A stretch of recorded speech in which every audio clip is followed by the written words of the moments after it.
Feliz y bendecido día, aprendiendo un curso de milagros. El secreto de la verdadera oración es olvidarte de las cosas que crees necesitar. Pedir algo específico es igual que ver el pecado primero y luego perdonarlo. Del mismo modo, al orar pasas por alto tus necesidades específicas, tal como las ves, y las dejas en manos de Dios. Ahí se convierten en los regalos que le haces, pues le dicen que no antepondrás otros dioses a Él, ni que quieres otro amor que el suyo. Este libro es un comienzo, no un final.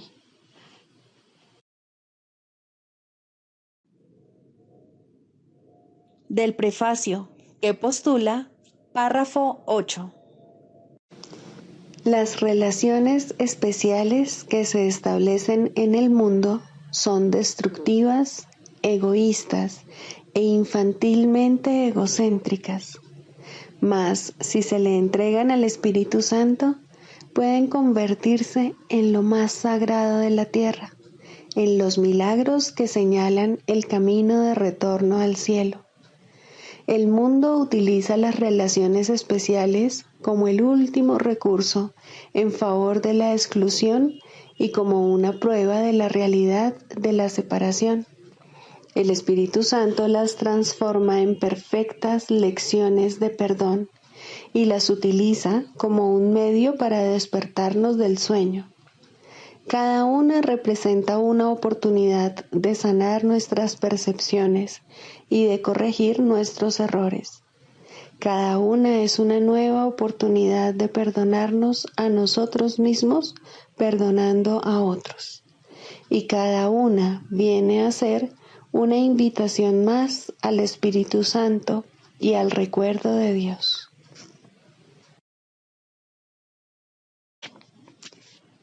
Introducción.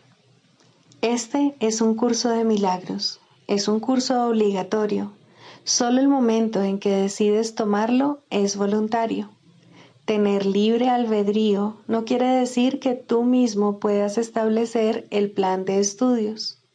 Significa únicamente que puedes elegir lo que quieres aprender en cualquier momento dado.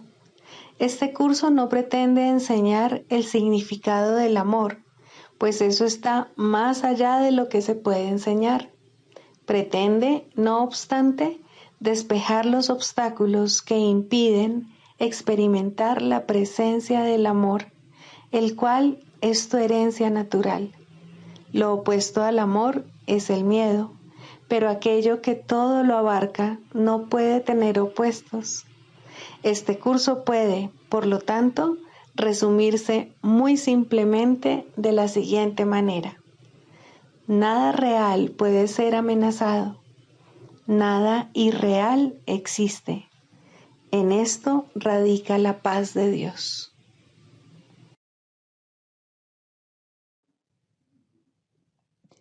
Capítulo 1. El significado de los milagros. Primero, principios de los milagros. Principio 14. Los milagros dan fe de la verdad. Son convincentes porque proceden de la convicción. Sin convicción, degeneran en magia que es insensata y, por lo tanto, destructiva, o más bien el uso no creativo de la mente.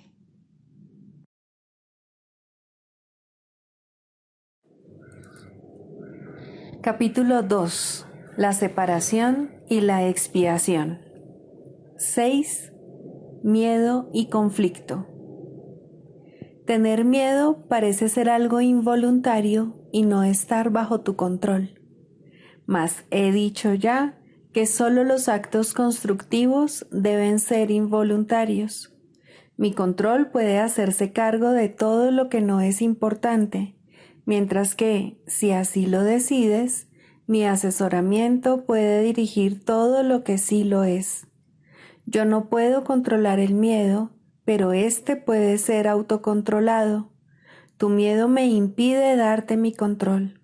La presencia del miedo indica que has elevado pensamientos corporales al nivel de la mente. Eso los pone fuera de mi control y te hace sentir personalmente responsable de ellos, lo cual es una obvia confusión de niveles. Yo no fomento la confusión de niveles. Tú debes, no obstante, elegir corregirla. Tú no justificarías un comportamiento demente por tu parte diciendo que no pudiste evitarlo. ¿Por qué, entonces, condonas pensamientos dementes? Hay una confusión en esto que te convendría examinar detenidamente. Tal vez creas que eres responsable de lo que haces, pero no de lo que piensas. La verdad es que eres responsable de lo que piensas porque es solamente en ese nivel donde puedes ejercer tu poder de decisión. Tus acciones son el resultado de tus pensamientos. No puedes separarte de la verdad otorgándole autonomía al comportamiento. Este lo controlo yo automáticamente tan pronto como pongas tu pensamiento bajo mi dirección. Siempre que tienes miedo, es señal inequívoca de que le has permitido a tu mente crear falsamente y de que no me has permitido guiarla. De nada sirve pensar que controlando los resultados de cualquier pensamiento falso se pueda producir una curación. Cada vez que tienes miedo es porque has tomado una decisión equivocada. Esa es la razón por la que te sientes responsable de ello. Tienes que cambiar de mentalidad, no de comportamiento, y eso es cuestión de que estés dispuesto a hacerlo. No necesitas orientación alguna excepto a nivel mental. La corrección debe llevarse a cabo únicamente en el nivel en que es posible el cambio. El cambio no tiene ningún sentido en el nivel de los síntomas, donde no puede producir resultados. Deshacer el miedo es tu responsabilidad. Cuando pides que se te libere del miedo, estás implicando que no lo es. En lugar de ello, deberías pedir ayuda para cambiar las condiciones que lo suscitaron. Estas condiciones siempre entrañan el estar dispuesto a permanecer separado. A ese nivel, tú puedes evitarlo. Eres demasiado tolerante con las divagaciones de tu mente y condonas pasivamente sus creaciones falsas. El resultado particular no importa. Lo que importa es el error fundamental. La corrección es siempre la misma. Antes de decidir hacer algo, pregúntame si tu elección está de acuerdo con la mía. Si estás seguro de que lo está, no tendrás miedo. El miedo es siempre un signo de tensión que surge cuando hay conflicto entre lo que deseas y lo que haces. Esta situación se presenta de dos maneras. Primera, puedes elegir hacer cosas conflictivas, ya sea simultánea o sucesivamente. Esto da lugar a un comportamiento conflictivo, lo cual te resulta intolerable, porque la parte de la mente que quiere hacer otra cosa se enfurece. Segunda, puedes comportarte de acuerdo a cómo crees que debes, mas sin querer hacerlo realmente. Esto da lugar a un comportamiento congruente, pero conlleva gran tensión. En ambos casos, la mente y el comportamiento están en desacuerdo, lo cual da lugar a una situación en la que estás haciendo algo que realmente no quieres hacer. Esto suscita una sensación de coerción que normalmente produce furia y es muy probable que también dé lugar a proyecciones. Siempre que tienes miedo es porque aún estás indeciso. Tu mente se encuentra, por lo tanto, dividida, y tu comportamiento inevitablemente se vuelve errático. La corrección a nivel de comportamiento puede cambiar el error del primer tipo al segundo, mas no elimina el miedo.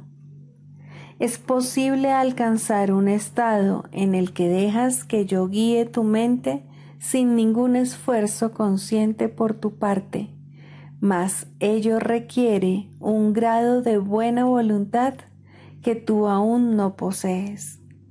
El Espíritu Santo no puede pedirte que hagas más de lo que estás dispuesto a hacer. La fuerza para hacer lo que Él te pide procede de una firme resolución por tu parte. Hacer la voluntad de Dios no produce ninguna tensión una vez que reconoces que su voluntad es también la tuya. La lección en este caso es muy sencilla, aunque muy fácil de pasar por alto. Voy, por lo tanto, a repetirla y te exhorto a que escuches atentamente. Solo tu mente puede producir miedo. Hace eso cada vez que está en conflicto con respecto a lo que quiere, lo cual inevitablemente produce tensión, ya que existen discrepancias entre lo que quiere y lo que hace al respecto. Eso solo puede corregirse aceptando un objetivo unificado. El primer paso correctivo para deshacer el error es darse cuenta, antes que nada, de que todo conflicto es siempre una expresión de miedo. Dite a ti mismo que de alguna manera tienes que haber decidido no amar, ya que de otro modo el miedo no habría podido hacer presa en ti. A partir de ahí, todo el proceso correctivo se reduce a una serie de pasos pragmáticos dentro del proceso más amplio de aceptar que la expiación es el remedio. Estos pasos pueden resumirse de la siguiente forma. Reconoce en primer lugar que lo que estás experimentando es miedo. El miedo procede de una falta de amor. El único remedio para la falta de amor es el amor perfecto. El amor perfecto es la expiación. He subrayado que el milagro, la expresión de la expiación, es siempre un gesto de respeto del que es digno para con otro que también es digno.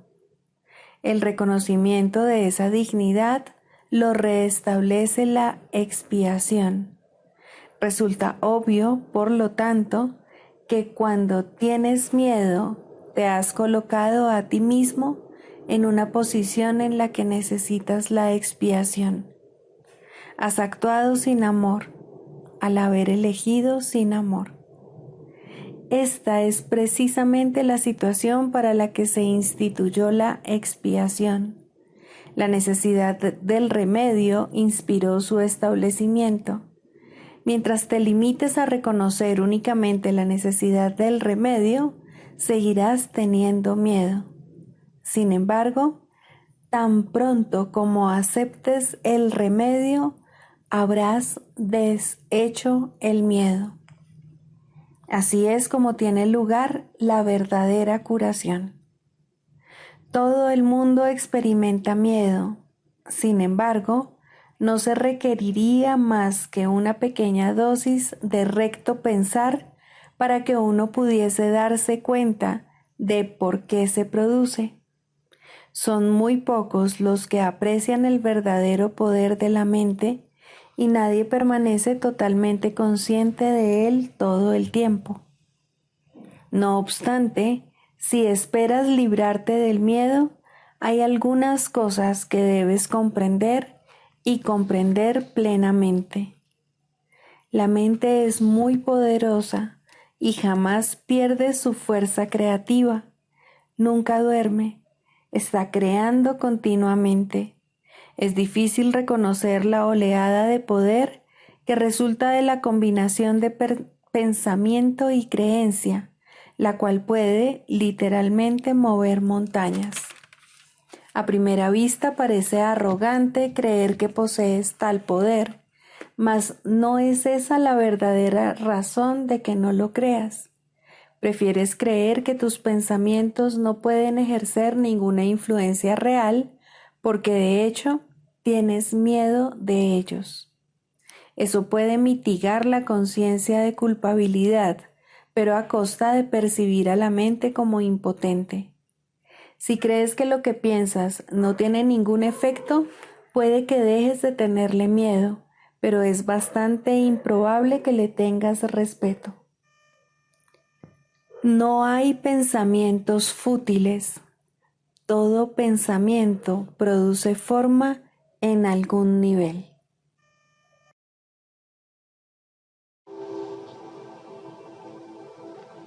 Libro de ejercicios, lección 87. Nuestro repaso de hoy abarcará estas ideas. Primera, mi voluntad es que haya luz.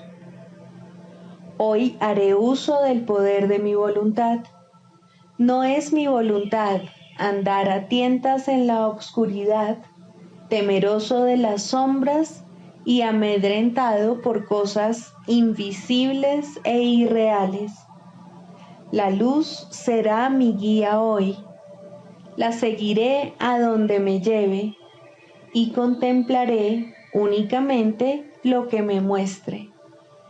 Este será el día en que experimentaré la paz de la verdadera percepción. Las siguientes variaciones de esta idea pueden ser útiles para las aplicaciones concretas.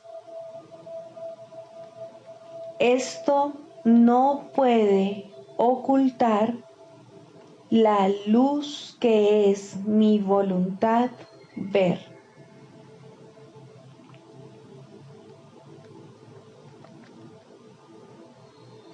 Nombramos a alguien. Estás en la luz junto conmigo.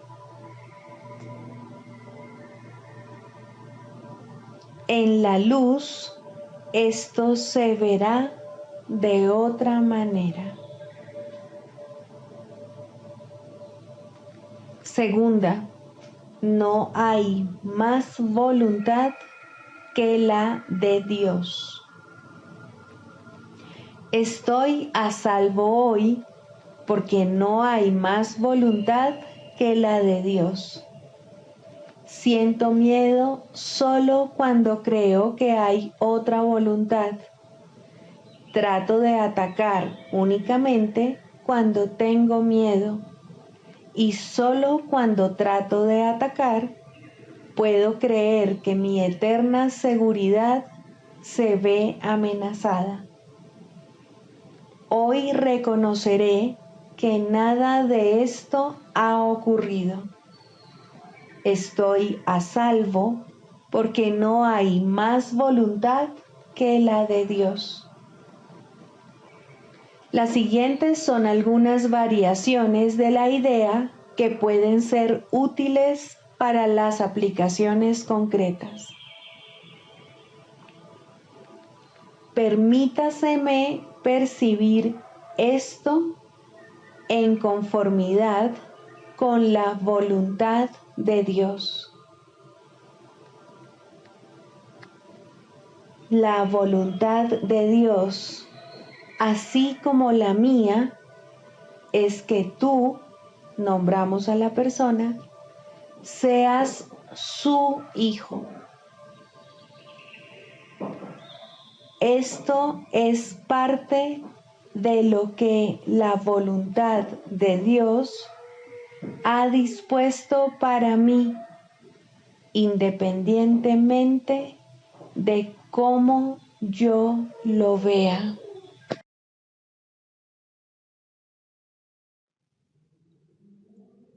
Del Manual para el Maestro, pregunta 4. ¿Cuáles son las características de los maestros de Dios? 8. Paciencia. Los que están seguros del resultado final pueden permitirse el lujo de esperar, y esperar sin ansiedad. Para el Maestro de Dios, tener paciencia es algo natural. Todo lo que ve son resultados seguros que ocurrirán en un momento que tal vez aún le sea desconocido, pero que no pone en duda. El momento será tan apropiado como la respuesta. Y esto es verdad con respecto a todo lo que ocurre ahora u ocurra en el futuro. En el pasado no se produjeron tampoco errores, ni ocurrió nada que no sirviese para beneficiar al mundo, así como aquel a quien aparentemente le ocurrió. Tal vez esto no se entendió así en su momento. Con todo, el Maestro de Dios está dispuesto a reconsiderar todas sus decisiones pasadas, si éstas le están causando dolor a alguien. Tener paciencia es algo natural para aquellos que tienen confianza. Seguros de la interpretación final de todas las cosas en el tiempo, ningún resultado, ya visto o por venir, puede causarles temor alguno.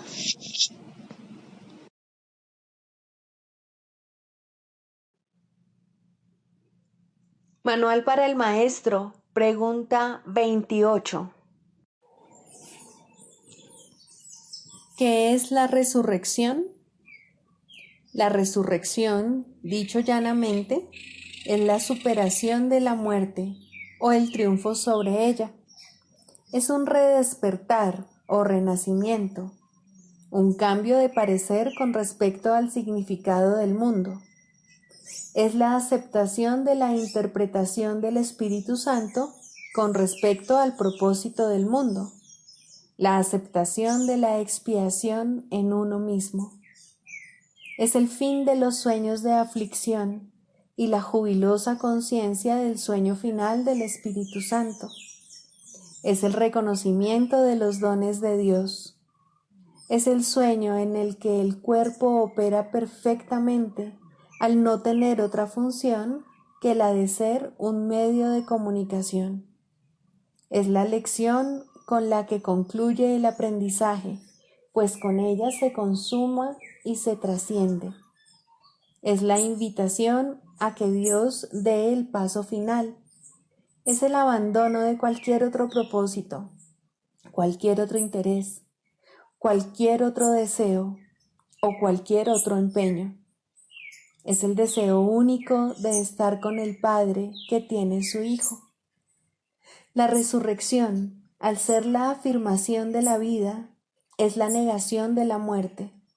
De esta manera, la forma de pensar del mundo se invierte por completo. Ahora se reconoce que la vida es la salvación y cualquier clase de dolor o aflicción se percibe como el infierno. Ya no se le teme al amor, sino que se le da jubilosamente la bienvenida. Los ídolos han desaparecido y el recuerdo de Dios brilla en el mundo sin ninguna obstrucción.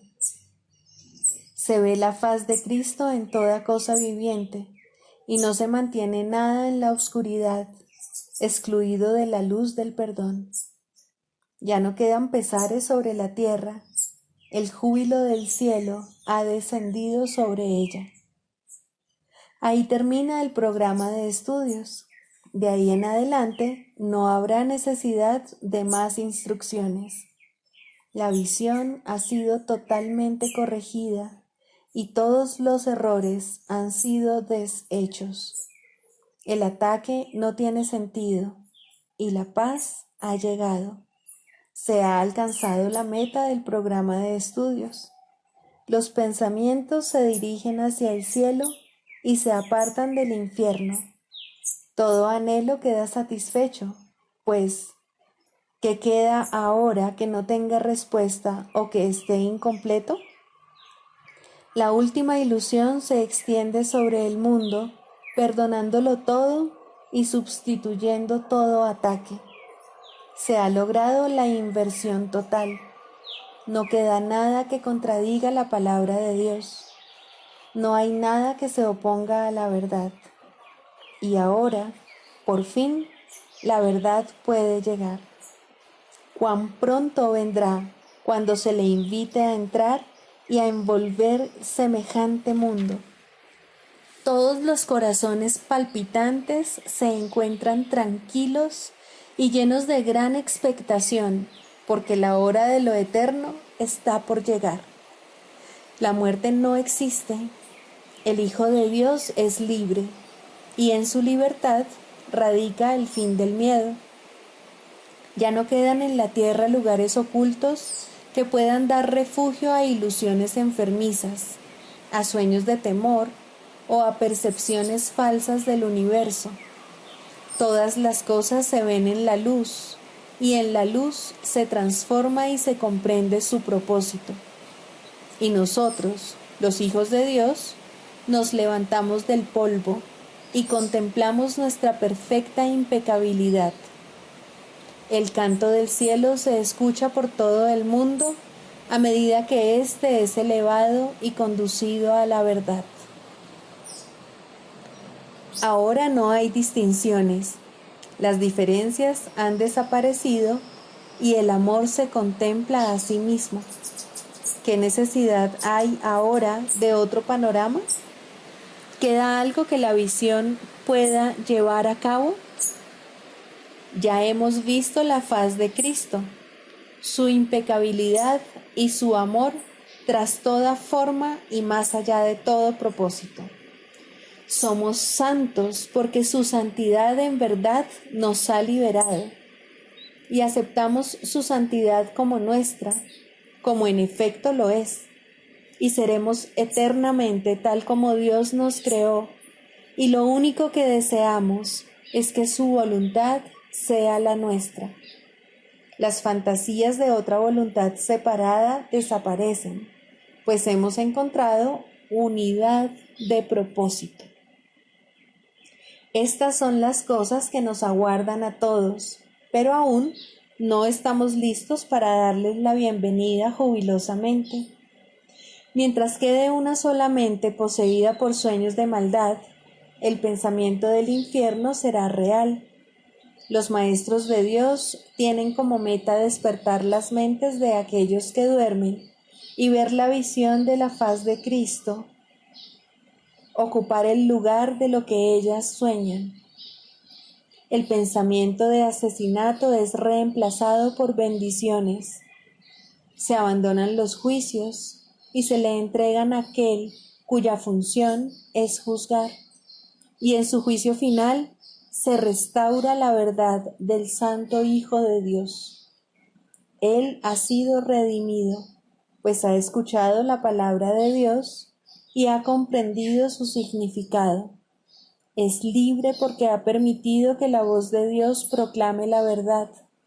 Y todos aquellos a quienes antes pensó crucificar, resucitan ahora con Él, a su lado, según se prepara con ellos para encontrarse con su Dios.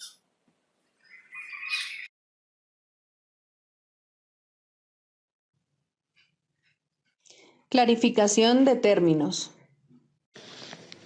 Mente, espíritu. El término mente se utiliza para representar el principio activo del espíritu, el cual le suministra a éste su energía creativa. Cuando el término va con mayúscula, se refiere a Dios o a Cristo, es decir, a la mente de Dios o a la mente de Cristo. El espíritu es el pensamiento de Dios que Él creó semejante a sí mismo. El espíritu unificado es el único Hijo de Dios o Cristo. En este mundo, puesto que la mente está dividida, los hijos de Dios parecen estar separados.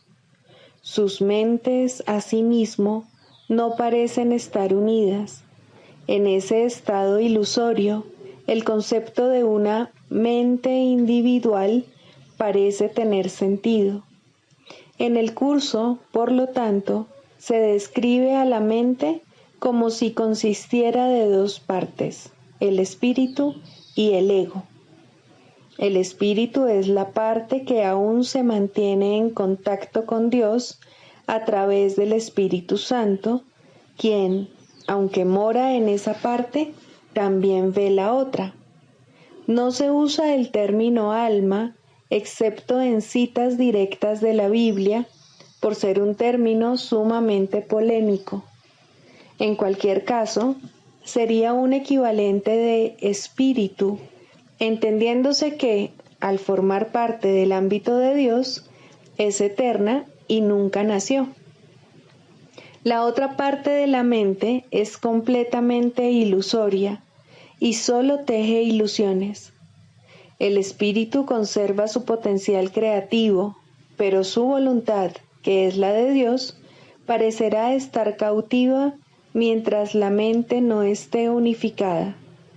La creación continúa imperturbable porque esa es la voluntad de Dios. Dicha voluntad está siempre unificada y por lo tanto no tiene significado en este mundo, no tiene grados ni opuestos. La mente puede gozar de rectitud o estar errada dependiendo de la voz que escuche. La mentalidad recta escucha al Espíritu Santo, perdona al mundo y en su lugar ve el mundo real a través de la visión de Cristo. Esta es la visión final, la última percepción, la condición en la que Dios mismo da el paso final. Ahí, al tiempo y a lo ilusorio les llega su fin. La mentalidad errada escucha al ego y teje ilusiones, percibe el pecado, justifica la ira y considera que la culpabilidad, la enfermedad y la muerte son reales. Tanto este mundo como el mundo real son ilusorios, pues la mentalidad recta simplemente pasa por alto o perdona lo que nunca ocurrió.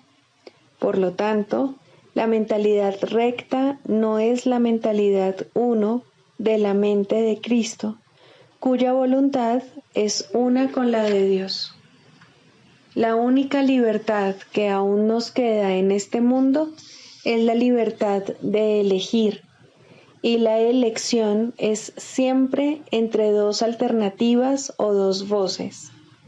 La voluntad no está involucrada en la percepción a ningún nivel y no tiene nada que ver con el proceso de elegir. La conciencia es el mecanismo receptor, el cual recibe mensajes tanto del plano superior como del inferior, del Espíritu Santo o del ego. La conciencia tiene niveles y puede cambiar drásticamente de uno a otro, pero no puede trascender el dominio de lo perceptual. En su nivel más elevado, se vuelve consciente del mundo real y puede ser entrenada para hacer eso cada vez con mayor frecuencia. Sin embargo, el hecho mismo de que tenga niveles y de que pueda ser entrenada demuestra que no puede alcanzar el conocimiento.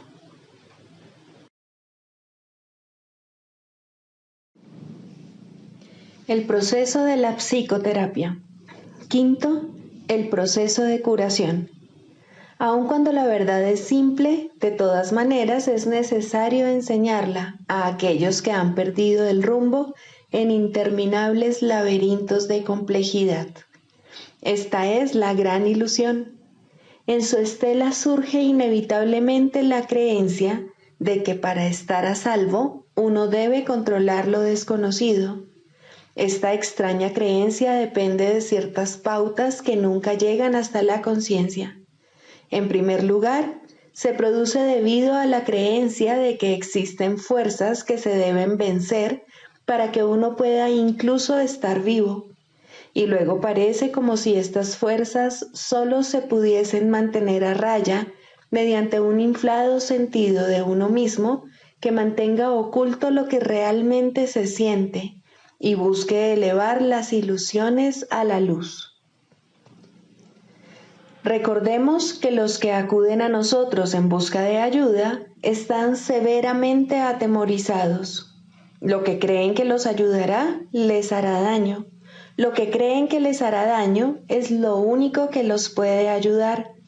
El progreso se vuelve imposible hasta que el paciente es persuadido de invertir para cambiar completamente su tergiversada manera de ver el mundo, su tergiversada manera de verse a sí mismo. La verdad es simple. No obstante, debe enseñarse a aquellos que creen que los pondría en peligro.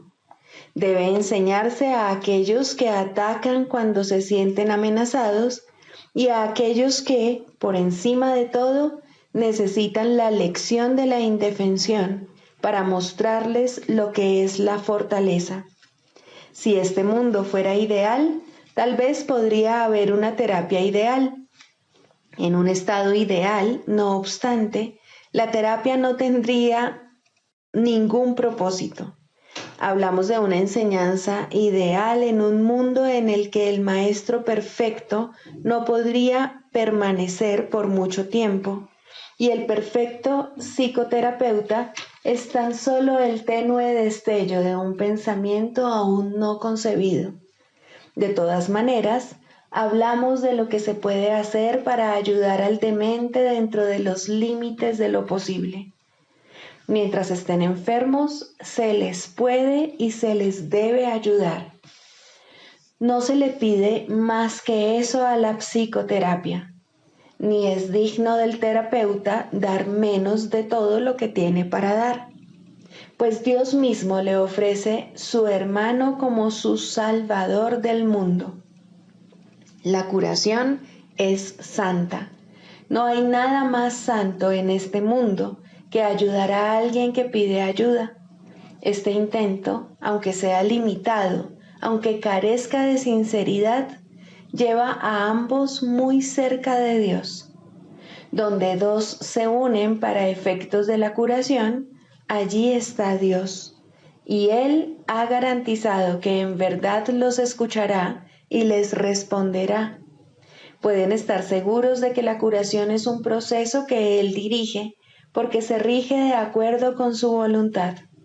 Disponemos de su palabra para que nos guíe mientras procuramos ayudar a nuestros hermanos.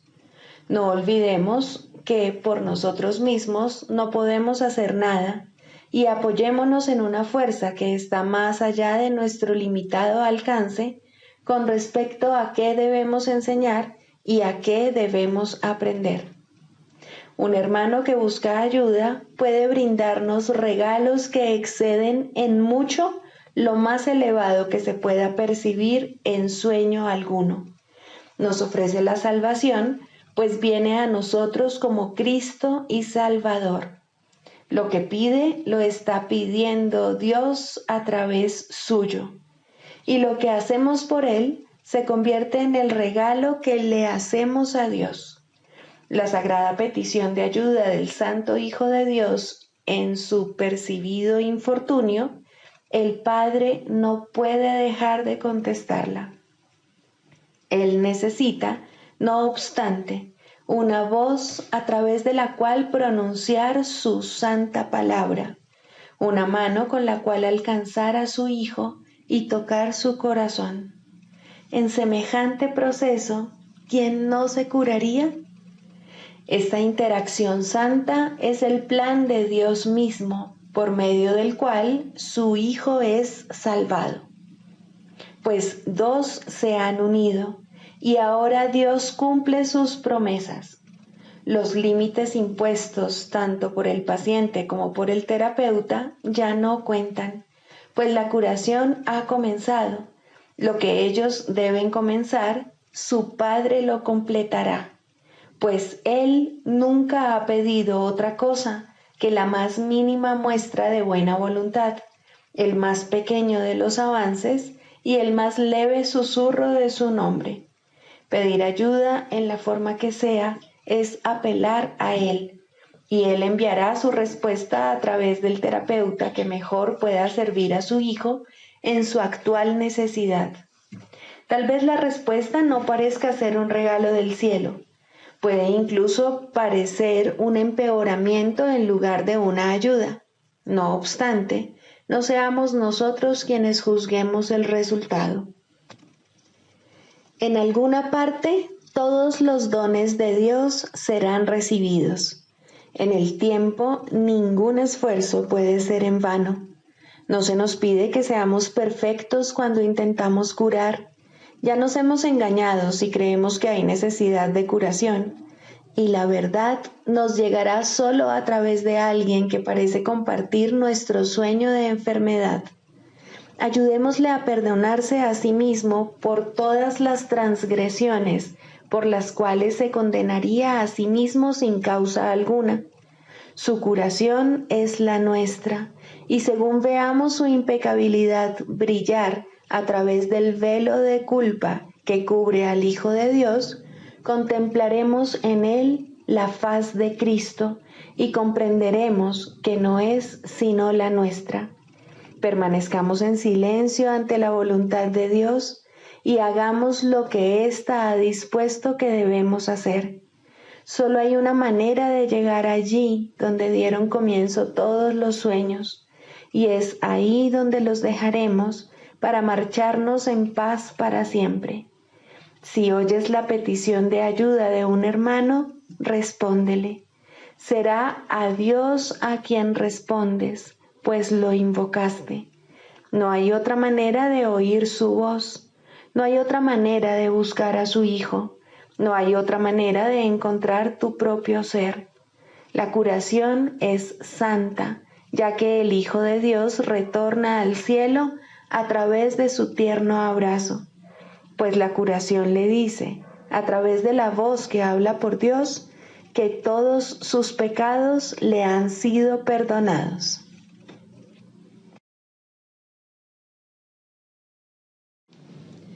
El canto de la oración. Tercero, el perdón para salvar. El perdón para salvar tiene una forma y solo una. No pide prueba alguna de inocencia ni pago de ninguna clase. No discute ni evalúa los errores que desea pasar por alto. No ofrece regalos falsamente ni promete libertad mientras ordena la muerte. ¿Acaso iba Dios a engañarte? Él solo te pide que tengas confianza y la buena voluntad de aprender cómo llegar a ser libre. Él ofrece su maestro a quien quiera que pida y busque comprender la voluntad de Dios. Su buena disposición para dar está más allá de tu comprensión y de tu simple alcance. No obstante, Él ha dispuesto que aprendas el camino que te lleva a Él, y lo que Él dispone goza de certeza. Criatura de Dios, los regalos de Dios son tuyos, no por razón de tus planes, sino por su santa voluntad. Su voz te enseñará lo que es el perdón y cómo concederlo tal como Él dispone se debe hacer. Por lo tanto, no busques comprender lo que todavía está más allá de tu alcance, sino más bien deja que ello sea la forma de conducirte allí donde los ojos de Cristo se convierten en la manera de ver que eliges. Abandona todo lo demás, pues no hay nada más. Cuando alguien te pida ayuda, de la clase que sea, Él es quien contestará por ti. Solo tienes que hacerte a un lado y no interferir. El perdón para salvar es su tarea y es Él quien responderá por ti. No determines la forma que debe adoptar el perdón de Cristo.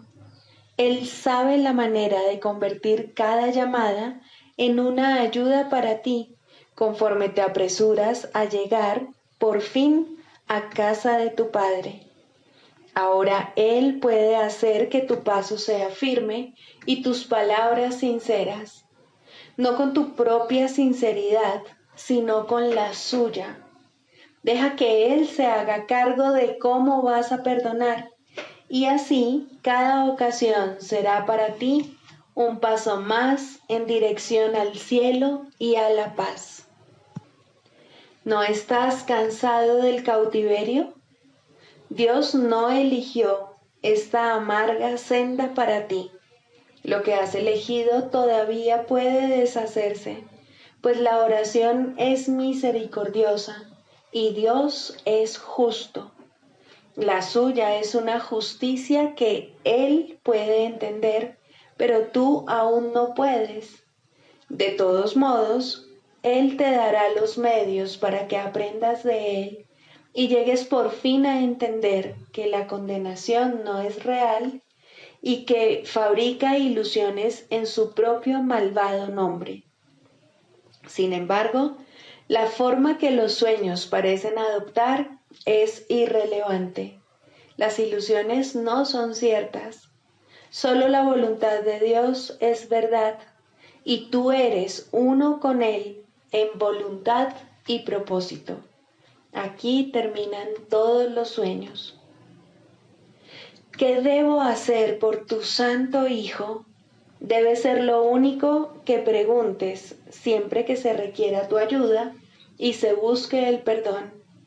No necesitas juzgar la forma en que se te pide, y no seas tú quien determina la manera en la que el perdón debe llegar para salvar al Hijo de Dios. La luz de Cristo en él es su liberación, y es esta la que responde a su llamada. Perdónalo tal como el Cristo decide que debes hacerlo, y contémplalo a través de sus ojos, y también habla por él. Él conoce la necesidad, la pregunta y la respuesta, y te dirá exactamente qué debes hacer, en palabras que puedas entender y también utilizar. No confundas su función con la tuya. Él es la respuesta, tú el que escucha. ¿Y acerca de qué te habla Él? Acerca de la salvación y del regalo de paz, acerca del fin del pecado, del fin de la culpa y del fin de la muerte, y acerca del papel que el perdón ocupa en él. Limítate a escuchar, pues Él será escuchado por todo aquel que invoque su nombre y ponga su perdón en sus manos. Se le ha dado el perdón para que lo enseñe, para que lo salve de la destrucción y para hacer que los medios empleados para la separación, el pecado y la muerte se conviertan de nuevo en el santo regalo de Dios. La oración es su propia mano derecha, liberada para salvar conforme se le permite al verdadero perdón proceder de su eterna vigilancia y amor. Escucha y aprende y no juzgues. Es a Dios a quien te diriges para oír lo que debes hacer. Su respuesta será clara como el día, mas su perdón no es lo que tú crees que es. Pero Él lo sabe y eso es suficiente. El perdón tiene un maestro que no fracasa en nada. Considera esto por un momento y no intentes juzgar el perdón ni limitarlo a un marco mundano. Deja que se eleve hasta Cristo, quien lo acepta como un regalo para Él. Él no te dejará sin consuelo, ni dejará de enviarte sus ángeles desde lo alto para que te respondan en su propio nombre. Él está junto a la puerta, para la que el perdón es la única llave. Dásela a Él para que la use en tu lugar, y verás la puerta abrirse silenciosamente, revelándote la radiante faz de Cristo. Contempla a tu hermano ahí, tras la puerta, el Hijo de Dios, tal como Él lo creó.